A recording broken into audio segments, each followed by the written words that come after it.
Եթե դուք չունեք Եվրոպայում մնալու օրինական հիմքեր, ուրեմն պետք է հեռանաք։ Մեկ նախադասությամբ այսպիսին են լինելու Եվրամիության նոր միգրացիոն կանոնները։ Պաշտոնական տվյալների համաձայն Եվրոպայում գտնվելու իրավունք չունեցող օտարերկրացիների միայն 29%-ն է լքում միության տարածքը։ Ըստ Եվրոստատի մոտ 70 փաստացի մնում է Եվրամիությունում չկատարելով վերադարձի որոշումը եւ գտնելով մնալու զարտուղի եղանակներ։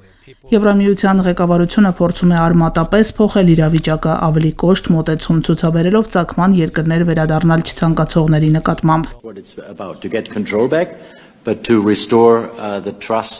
Սա իսկապես կարևոր քայլ է համոզվելու, որ մենք վերահսկում ենք իրավիճակը։ Հաջորդ քայլը կդառնա երրորդ երկրների հետ ավելի ակտիվ աշխատանքը միգրացիոն դիվանագիտության շուրջ։ Բրյուսելում բանակցություններից հետո ասել է Եվրամիության ներքին հարցերով եվրահանձնակատար Մագնուս Բրուները։ Նրա խոսքով Եվրամիությունը մոտենում է խոշորագույն միգրացիոն փոփոխությունների եզրագծին։ Բրուները Եվրոնյուզին հայտնել է, որ արտաքին սահմանների պաշտպանությունը ուժեղացվում է աշխարհում ամենաժամանակակից տեխնիկական միջոցներով։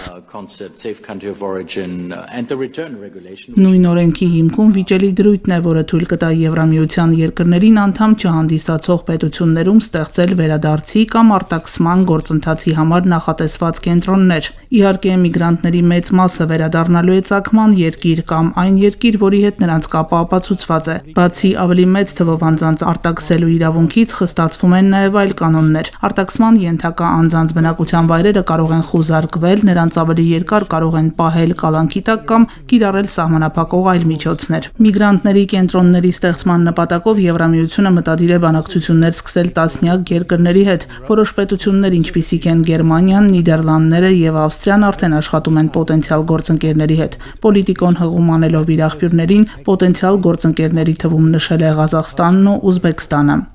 Օրենքը պաշտոնապես պետք է հավանության արժանանա եվրոպացի խորհրդարանականների կողմից եւ կարող է ուժի մեջ մտնել արդեն հաջորդ ամիս։ Վերջին տարիներին եվրոպական մայրցամաքից արտաքսվողների թիվն արդեն աճել է։ 2025 թվականին արտաքսման ավելի քան 100,000 որոշում է կայացվել։ Ամենաբարձր ցուցանիշը 2019 թվականից ի վեր։ Ամենաշատ արտաքսվողները Թուրքիայի քաղաքացիներ են, նրանց հաջորդում են Վրաստանի, Սիրիայի եւ Ալբանիայի քաղաքացիները։ Արտաքսման որոշումների թվով առաջին եռյակը ըստ Եվրոստատի ձևավորում են Գերմանիան մոտ 30,000, Ֆրանսիան 15,000 եւ Շվեդիան 11,000 մարդ։ 2025 թվականի տվյալներով անօրինական միգրանտների թիվը Եվրոպայում 5-ից 7 միլիոն է, իսկ յուրաքանչյուր տարի Եվրամիությունում ապօրինի մնում է մոտ կես միլիոն մարդ։ Քաղաքացիական հասարակության ներկայացուցիչները քննադատում են համաձայնեցված նոր փոփոխությունները, հայտարարելով, որ դրանք խախտում են մարդու հիմնարար իրավունքներն ու վտանգում միգրանտների կյանքը, սակայն Եվրամիության երկրները պնդում են, որ առանց խստացման հնարավոր չէ արդյունավետ վերահսկել անօրինական միգրացիան, որը